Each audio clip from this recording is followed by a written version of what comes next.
welcome back to another episode of ADK Talks. I'm your host, Jane, and I'm here along with my brother, co-host, Steve. Say hi, Steve. Hi, Steve. And we're excited to share more stories of the exceptional people, places, and experiences in the Adirondacks. Today on ADK Talks, we're heading to Westport, New York, to talk about one of the Adirondacks' unique cultural institutions, the Depot Theater. It's housed inside a restored 19th century train station on the shores of Lake Champlain. The Depot is the only professional equity theater company inside the 6 million acre Adirondack Park. But this isn't just a community theater with a pretty backdrop. We're talking paid professional actors, directors, and designers who are bringing nationally recognized talent into one of the most rural regions of New York State. Joining us today are Erin Jodwin, Artistic Director at Westport Theater, and Gigi Mason, Director of the Depot Theater's Academy. We'll talk about this summer's productions, how the Depot brings talent to the Adirondacks, the Academy's role in training and mentoring young artists, and what makes this theater experience so distinctive. So with that, Erin and Gigi, welcome to ADK Talks. Welcome. Hello. Well, thank you so much for having us. We're really excited to have you guys on. I love the Depot Theater, and I'm really excited to get into more of just the history and the background and what's next. So with that, and Erin or Gigi, either one of you can answer this. Let's just sort of set the table for our listeners who may have never visited the Depot Theater.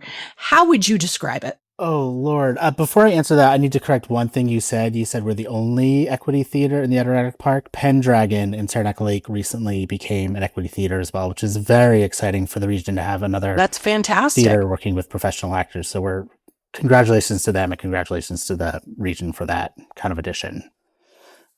Sorry, what was the question?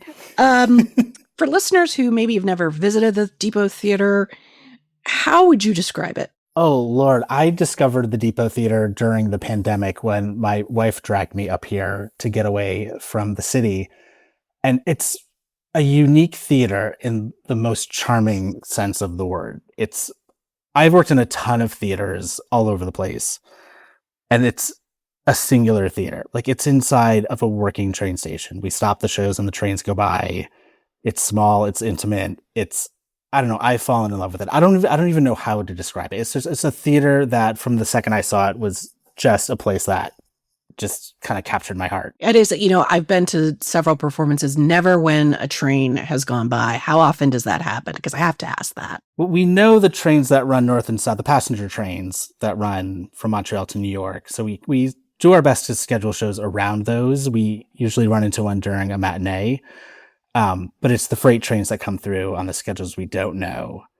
And that frequency is always changing. I've never had to stop a show twice, but I've definitely been in shows that have stopped. Tell us a little bit about the history of the station and how it became a theater. I've been learning a lot about, not a lot, but I've been learning things as we've been going through we've been pulling out all the old boxes in the theater. So I've been reading through some of the documents. In 1978, they had a Wednesday night bingo to, I believe, save the train station because it was not in the best of shape, and they raised like $3,000. And I think they just started a community theater out of that. It became equity in 1985. So those first 7 or 8 years, I think it was just Westport residents, people in the area coming together to do some theater. It's definitely, I would love to learn more about the history of the theater, and I will be, but that's my understanding is like they needed to raise some money to save the building. So they raised some money and turned it into a theater, and it's been a theater ever since. And for listeners who may not have been there, I mean, it's a legit theater in terms of the stage, the seating you'd expect. But what I loved was, in addition to the amazing performances, is during intermission, you're actually in the lobby of what the train station would have been, the waiting room. And so you really get a sense of when it was, people coming up to the Adirondacks or maybe traveling between New York and Montreal, what that experience would have been like. I want to go back to something, though, about an equity theater company And that's great about the Pendragon. But what, for non-theater people, why is that distinction important? Why should they care? Actors Equity Association is the professional, it's the union for professional actors and stage managers. So it allows them to work under a contract, under safe working conditions, and all the things that come along with being a union. They're protected in their job, like anybody. Erin, I know that you live a good part of the year down in the New York metro area. What do you think is different about seeing a performance in a venue like the Depot Theater versus, a Broadway or off-Broadway theater? Definitely with a Broadway theater, the one huge difference is intimacy. It's, a Broadway theater can hold 1,200 people. The Depot holds 130. And for our first production, Hadestown, we took out the front row seats, so it holds 120. So it's a much more intimate, small, you're sharing the experience with everybody in the audience, not just the people sitting around you. It's a collective experience, way more than any Broadway show that I've ever seen. That's awesome. Gigi, how did you first become involved with Depot Theater? Well, I've always been interested in theater. Used to act and stuff as a kid, and when I moved to Westport in 1986 and discovered the theater then, and immediately got on the board, got active with the theater, helped raise money for the theater, because one of the things that I find so wonderful about theater in the Adirondacks is it's one more way to access the park and to get people here and for people to experience something that they just can't experience anywhere else. And, to feed off what Erin said, when you're in that theater, if you laugh as an audience member, the actors know it and see you. And so there's this immediate connection that you get and this synergy between the actors and the audience that you just don't get anywhere else. And it creates an experience that is very memorable. And you walk out and you're like, wow, that was really, really great. And I felt like I was a part of the production, even though I had a ticket and I was sitting in a seat. It's funny that you say that, because that's exactly the experience I had the first time I was there. I went with a friend and I wouldn't say dragged her kicking and screaming, but just, where are we going? What are we doing? And who are these people? And why are they in a train station? Yeah, why are we in a train station? And afterwards she couldn't stop talking about how great it was. And let's go back. When's the next performance? Well, speaking of the next performance, you already brought it up, Hadestown, which is coming up. This is a part of your academy. And Gigi, as you're the director of the academy, describe for our listeners what that program's all about. Well, the Depot Academy is an educational arm of the Depot Theater. And what we try to do is to expand opportunities for kids in theater arts and all the different aspects of the theater. So we have kids who perform on both the main stage at the Depot and at the Waylandsburg Grange. We have kids involved in all the other aspects of the theater as well. So we have kids who are going to stage manage for us this summer. We have kids who are going to help with lighting and sound and build props and sets. And it's one of those, anyone can be successful. Any kid who has a passion and wants to be involved can be successful. So, and it's unique because, our kids up here can't just hop on the subway and go down to 42nd Street and go see a show. The opportunities are more rare here, and we're trying to increase that access for kids, so that even if you're born in Silver Lake, New York, you can be a part of theater experience. And do they get much chance to interact with the professionals that are coming for the season? We have tried consistently each year to expand those opportunities.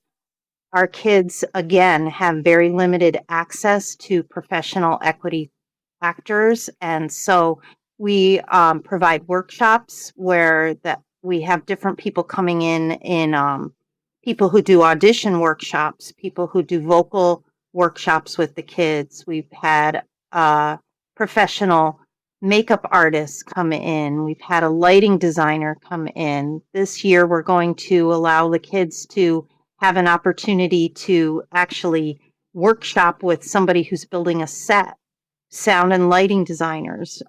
So yes, they get to interact a lot and they love it. Are they kids from all over the Adirondacks or mostly in sort of the Champlain Valley, Essex County sort of area? Yeah, that's a great question. When I first started getting involved with the Academy, it was more local. A lot of kids from Westport and Elizabethtown.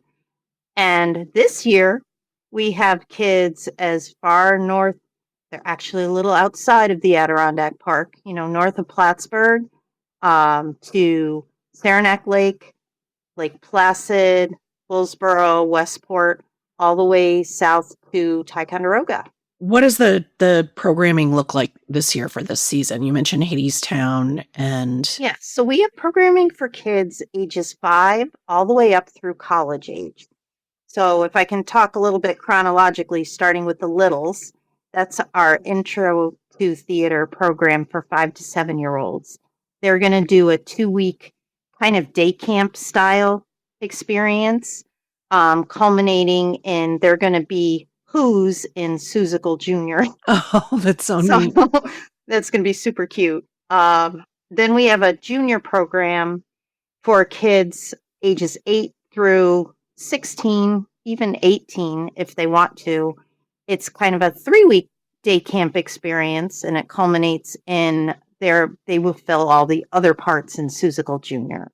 That show goes up the 14th through the 16th of August at the Waylandsburg Grange. And the Grange is a wonderful second home for us because it's run like a day camp. We need to have a space consistently every day, all day. And it works beautifully for us. They're great partners with us. Those programs are open to any child. We do not audition them. If you want to be in the show, you're in the show.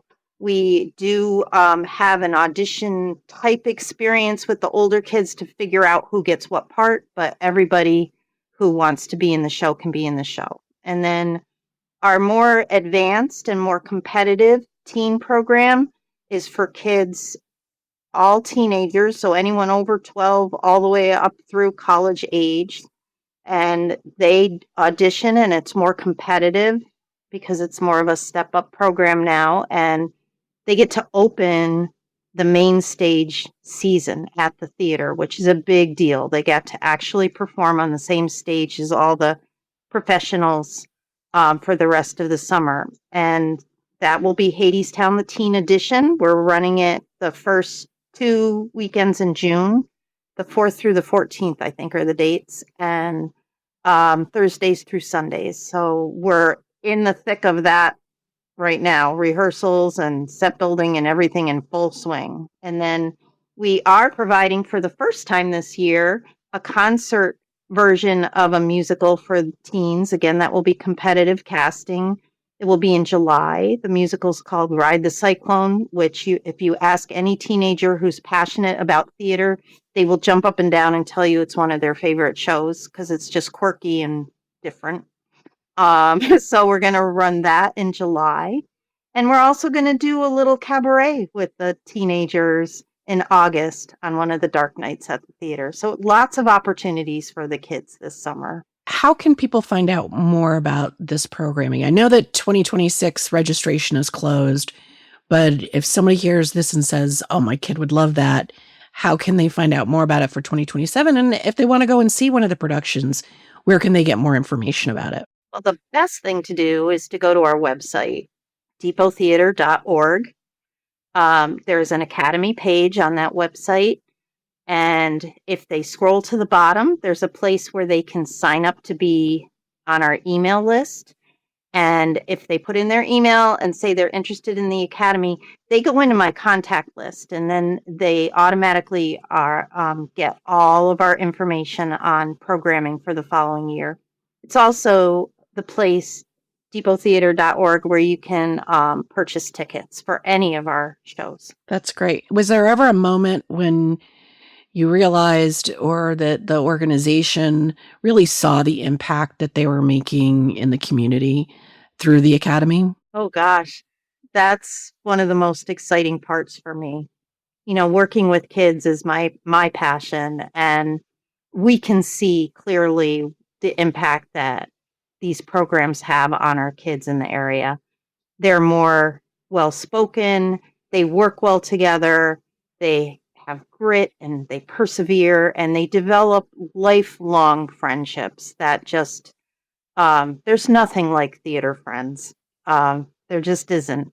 So yeah, we see it all the time. Erin, from an artistic standpoint, what role does the Academy play in the future of the Depot Theater, do you think? The Academy plays all of the roles in the future of the theater. I've never worked at a successful regional theater that didn't have a huge, robust, supported Academy program. It's everything for a theater. It helps you build relationships with parents who become volunteers. You build relationships with kids who grow up and come back to the theater to work professionally on the stage. For a small, community-based theater like this that still uses lots of volunteers and lots of community members to help build sets and, park the cars in the parking lot and usher and take tickets and all of those things. Yeah, no, it's without doubt, the Academy is everything for a theater like this. You're the artistic director. Tell us what the artistic director does. The artistic director is, I guess, legally on paper, in charge of the artistic vision of the theater. Now, what that actually means in practice, who actually knows? They're the person that kind of corrals together the season and all the teams that need to come together to make all of the shows happen for the season, is kind of the big, broad answer. It's been I'm a theater pianist by trade. Like, that's what my normal job is. I play auditions and rehearsals and shows. So it's been quite the learning experience for me to learn how the admin side of theater works. And I couldn't have asked for a better partner in crime with Gigi and my wife Amy to help get this season together. And it's been exciting. But yeah, the artistic director is kind of the person that, at least on the professional side of things, decides what shows are going to happen and then assembles the teams to make the vision actually happen. You're kind of like the connective tissue between what happens on stage, backstage, and everywhere else. Is that accurate? Yeah, that's exactly what it is. Well, so tell us, what's on stage this season? After Hadestown finishes, we are going to open up with Tick, Tick, Boom, which is a musical by Jonathan Larson, who is most famously known for writing Rent. And it's an autobiographical musical about his life and his struggles as a composer. 3 people, it's small, it's intimate. It's a show that I've wanted to do for a long time, which is one of the perks of becoming an artistic director. I can start to do the shows that I've always wanted to do and loved that I've never gotten a chance to do. After Tick, Tick, Boom, we are going to move into our straight play for the season, which is Incident at Our Lady of Perpetual Help, which we're super excited about. We have an Academy student playing the 13-year-old role in it. So we have some direct collaboration with the Academy and the professional stage this summer, which is amazing for us. It's a very funny play about, a loving family who is also dysfunctional. So any of our families really dealing with things that happen when you go through puberty and need to learn about that stuff. It's very funny. After that, we're jumping into Ring of Fire, which is the music of Johnny Cash. So it's just a musical full of the songs you know and you love. And that's where we'll be ending the summer. That's amazing. So is it the same actors all season? Is it different groups of actors for different shows? How does that work? It's not a summer stock, so it's not the same. It's not an ensemble of actors that do every show. It's a different cast for every production. We have in the past had actors that have done more than one production, but we don't hire actors to do the full season. We hire individual casts for each show. And, beyond the obvious that they're looking for work, what draws those professionals to Depot Theater? It's not a hard sell. Leave New York City in July and August and come up to, the Adirondacks right off of a lake. The place sells itself. It's the reason why we spend our summers up here now. Like, I've done plenty of city summers. I don't ever want to do it again. Look, after rehearsal, I can go jump in the lake. I can't do that in New York City without getting arrested. Like, that's just not a thing that happens. And do you really want to jump in the East River? I don't think so. You don't want to jump in the East River. Or you go to and not that there aren't amazing public pools and stuff in the city, but it's always 1,000 people and you're fighting to get in. It's quiet, it's relaxing, it's, stress-free up here over the summers. It's an incredible place to spend 4 weeks of your life. I don't want to get us too far afield, but I feel a tangent coming on. Where do these people stay? Do you have housing for them? Do they stay with families? What does that look like? We do. We have theater housing. We have a house that we call Treadwood, which is owned. Gigi, who is the Treadwells? Is that who the family? Who are very, very good to the Depot for many years. Yeah. Which is just outside of town, south on Main Street. We have 8 rooms in there, which we house our actors in. So as of now, we're a little bit limited in the size and scope of shows we can do until we can hopefully in the future secure some more cast housing so we can expand the size of the shows we can do. But yeah, we house the casts. And we also, Amy's my wife, she's also helping run the theater this summer. We house directors and people at our house as well as needed when we need extra rooms. So that brings me back then, when you're building a season, what are the things you're looking for? So I wouldn't have thought about this before. It wouldn't have been obvious, but probably size of the cast is going to be a factor. What other things are the factors in selecting your programming? I actually saw this question and I started to jot out a very well thought out answer about themes and connective but really when we were putting this season together, we decided that we wanted to do a season of theater that we would want to see up here. So we found shows that are uplifting and, full of heart and about family and about love and sometimes about loss. But you always leave the theater feeling better about yourself and better about humanity. And it's a collection of shows that we would want to do for the summer. How do you balance crowd pleasers with, maybe taking an artistic risk? I truly don't think you have to, especially with the shows we picked this summer. We've got Hadestown, which won 8 Tony Awards. Yeah, Is that how many I won? saw 8 Tony Awards. It's a great show. Tick, Tick, Boom just had a huge Netflix movie that was directed by Lin-Manuel Miranda. Ring of Fire's Johnny Cash. I mean, kind of the biggest risk, and it's not a risk we're taking, is with the straight play. But that's because no one really just knows straight plays. People are bound to know musicals more than straight plays, but the straight play is definitely one to come to. It's funny. It's, full of heart.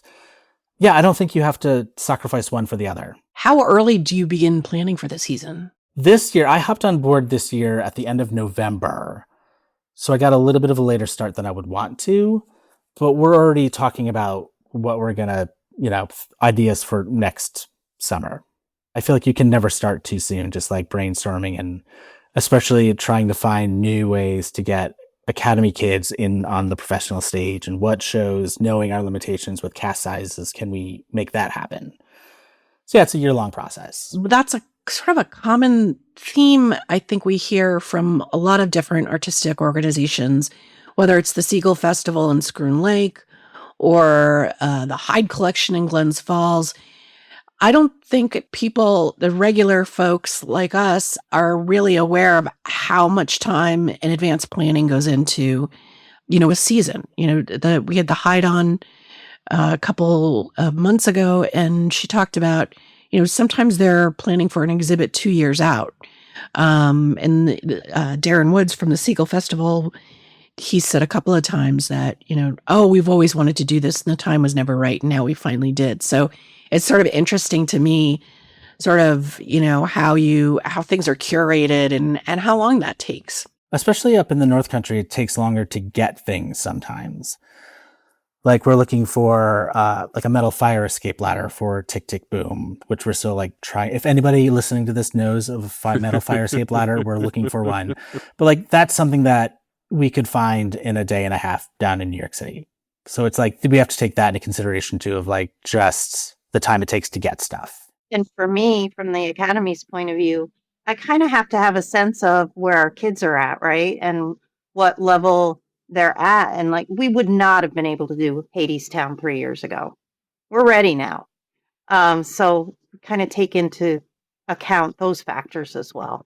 For somebody who maybe has never attended a live professional performance, which production this season would you recommend? I mean, I could kind of answer that. I think it just depends, right? If you love Johnny Cash, Ring of Fire's, right? I think Ring of Fire is the easy answer. There's no entry point. It's Johnny Cash music. Like, we all know those songs, and it's a great way to have a first theatrical experience. What do you think surprises audiences the most when they visit the Depot Theater for the first time? I think they're surprised by the ability to create the story in this type of a space. It's such a small space. And I think you go in and you're just kind of expecting like maybe a little black box experience, like 4 walls and a floor, and that is just does not happen. The creativity that you are forced to have because of the space we're in creates, I think, for audience members, they walk in and they're just completely awed and surprised by that. The theater really is a testament to the fact that art can happen anywhere, even inside of an old storage room. I don't even know what was that space before it was a theater. I have no idea. Who knows? Why do you think professional theater matters in the Adirondacks? Why is it important to have that here? A lot of folks who come to the Adirondacks are looking for a place to like calm their nervous systems, right? They come to this beautiful spot to do beautiful things. And I find a lot of connections between folks who enjoy being on the water or hiking a mountain and people who like to be in a creative space. I think it's just a different way to express that need. And I think it complements really well. Hike in the morning and sit down and watch Johnny Cash at night. What could be better? It's also a place where people can come together to experience a thing as a community, especially in a world where everything is becoming more digital, more, staring at your phone, individualized. It's still an experience that we have collectively with the people that are around us, which I think is hugely important right now in the world. It's an active process. Yes. It gives people in the community the opportunity to see something that they can't often see. If you live closer to a larger city, you don't even a Glens Falls, it's something that's available to you, and if it's not as easily accessible for a lot of people in the Adirondacks, and that's why community theater and everything does so well. Yeah, people enjoy that. I hadn't realized how much theater there actually was up here, Pendragon and the Depot, and we just saw the Sweeney Todd that ACT did last weekend. That was fantastic. It was such a difficult show, and you all crushed it. It was so well done. I've been surprised at how much just great theater happens around here. Gigi, something you said just now really resonated with me, and I hadn't thought of it this way before, but people do associate the Adirondacks with all the outdoor adventure. And a lot of reason people do that is because it's like same reason I think people play golf. It takes them out of their head, out of the everyday stress and what's going on, and allows you to really focus in on something that gives you energy or is fun for you. And, one of the things that when we started doing adktaste.com, our website, or this podcast, was we really wanted to shed a light on the other things that are in the Adirondacks. Like you just said, Erin, there are a lot of great performing arts organizations here that I didn't even realize. And great small boutique museums and galleries and live music. And it's not that that's different or apart from the hiking and the paddling and the skiing. It's almost the same thing, because you go into those venues to sort of get escape and whatever. That's my truth, and I'm sticking to it. Thinking about the future, right, in the next 5 years, what are you excited about? Are there things on the horizon that y'all are planning that people should be aware of, or what's getting you excited for 2027, 2028, et cetera? It's a great question. We haven't, I mean, hopping kind of into this position a little later than normal, we haven't really had much time to plan out what happens in the future. But I know one of the big things that Gigi and I both agree on is figuring out how to get more involvement with the Academy kids on the main stage in those musicals. So it's figuring out how to make that happen. And we've discussed a couple of musicals that we could potentially make that happen with. I was just going to say, I think I'm most excited about seeing the performances of the kids we haven't met yet. Every year they astound us. It just gets better and better. So I'm always really excited about that. That's awesome. I love that. Depot Theater is a not-profit. So what does community support make possible? And maybe the short answer to that is everything. But why is community support so important? You're correct that the answer is everything. We're a small theater. We have a very small budget. The more community involvement we can foster and develop, the easier it is for us to continue to focus on the work that we need to do to put the shows on stage. Beyond simply buying a ticket or writing a check, which are very important, are there other meaningful ways that people can support the theater?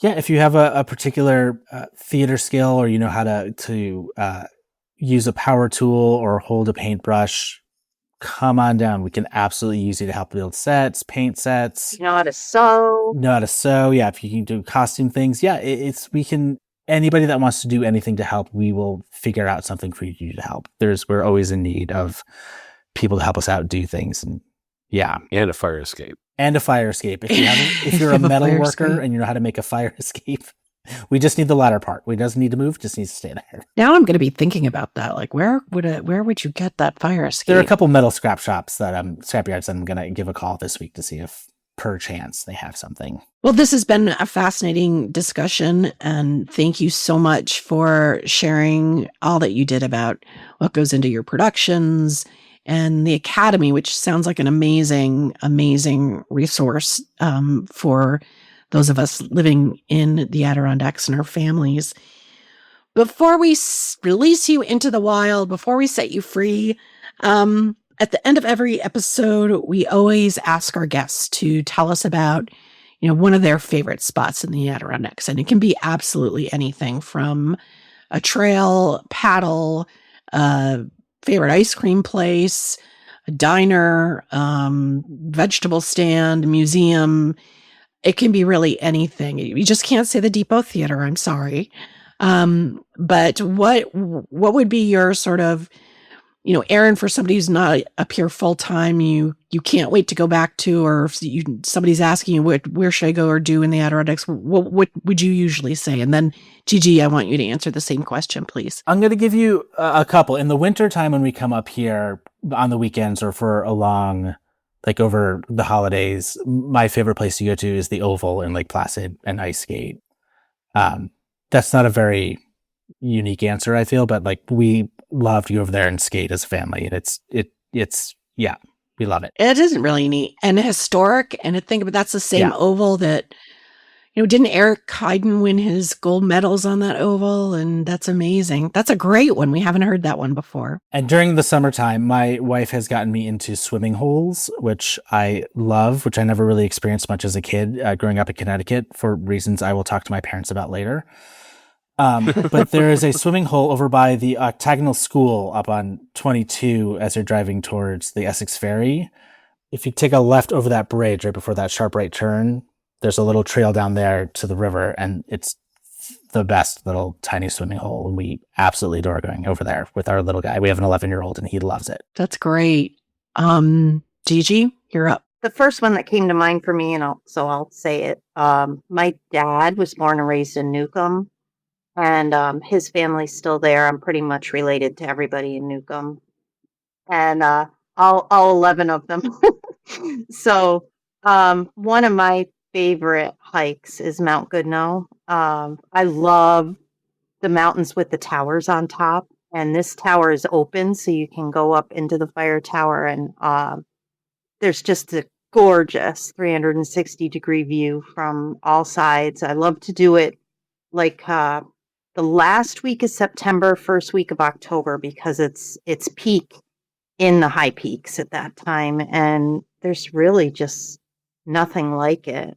And if I can do a winter one like Erin, the Cats Trail system, one of my favorite Cats Trails is the Quarry Trail, which is just south of Essex, and it takes you back into this old quarry.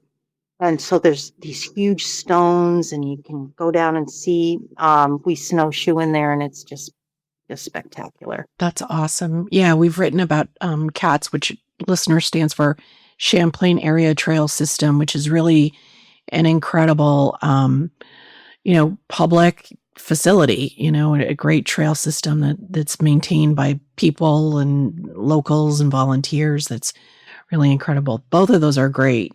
For those listeners, I just want to, when Gigi mentioned a tower, she's talking about a fire tower, which is, Steve, you want to explain what a fire tower is for somebody who might not know? A fire tower was a tower, or is a tower, that was used by forest rangers as an observation point, basically, to look for smoke on the horizon, and hopefully spot a forest fire before it became out of control. And it was really, there were many, I think 50 or 60 plus. There's still some surviving today. And like good now, it's one that's still open. Some of them are not in great shape. But it's really, if you want to get to the top of the top, that's an amazing way to, and a lot of them are open in the winter. So, slippery.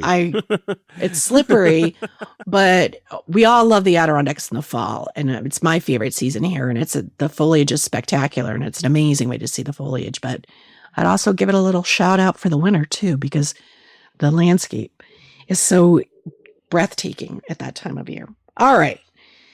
This has been, as I said before, a really amazing conversation. I'm looking forward to getting my tickets for the 2026 season. And just thank you again for being part of ADK Talks. It's my pleasure. Thank you so much. Absolutely our pleasure. Yes. That was, again, super fascinating. I love getting behind the scenes perspective on these places that I'm familiar with, and how much more is behind the curtain, no pun intended, that in giving our audience that glimpse of what's happening. It's great that they can do what they're doing, and they're there. It's preserving an old building, an important building from the past, and repurposing it into something that's very functional and useful. It's really a cool setting. And listener, we have a page about them in our things to do section of our website. And you can also go on their website too and check it out. They have really great pictures of it. It's a really pretty building. All right. Well, I think I don't want to say wasted another 45 minutes, but we've definitely spent them with you, listener. And thank you for tuning in to ADK Talks. You can learn more about the summer's productions, the Depot Theater Academy tickets, and ways to support the theater at their website, which, Steve, what was that again? depottheater.org, if I remember correctly. I should have asked them to repeat that a couple more times. And I so enjoy interrupting you, requesting that information from our guests. But I'm getting good at usually preempting you now. I can sense when you're about to ask me. And as always, listeners, thanks for tuning into ADK Talks. Be sure to subscribe wherever you get your podcasts. And if you like what you heard, leave us a review. And if you have a question, what should the listener do, Steve, if they have a question? If they might have a question or a comment or a statement or a suggestion, they can reach out to us, info@adktaste.com. Or go back on our website. There's a place you can submit a question. There's forms on there, almost on every page. And while you're there, why not sign up for the ADK Taste newsletter? Then you'll never miss a story, the best local events, and a curated look at the best food, travel, culture, and other stuff happening in and around the Adirondacks. And I think that's it. So until next time, we'll see you out there. Bye-bye. Bye-bye.